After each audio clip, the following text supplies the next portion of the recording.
আমি একজন নবীজির গল্প বলবো। সেই নবীজি হলেন হযরত মুহাম্মদ সাল্লাল্লাহু আলাইহি ওয়াসাল্লাম।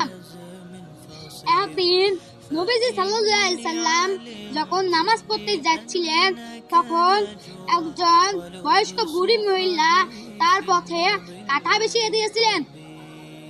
এইরকম অনেক দিন গেল। তারপর থেকে বুড়ি মহিলাটা আর নবীজির রাস্তায় কাঁটা বিছান না।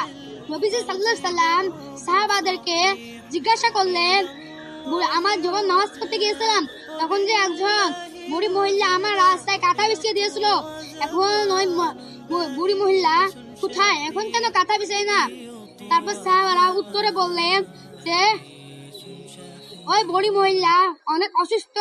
তারপর নবী সাল্লাল্লাহু আলাইহি সাল্লাম সাহাবাদেরকে বললেন তার বাসায় চলো। তারপর সাহাবারা ও নবী সাল্লাল্লাহু আলাইহি সাল্লাম তার বাসায় গেলেন। যাওয়ার পর দেখেন সেই বুড়ি মহিলা দ্বারা অনেক অসুস্থ। তারপর থেকে হযরত মুহাম্মদ সাল্লাল্লাহু আলাইহি সাল্লাম তার সেবা করা শুরু করে দিলেন।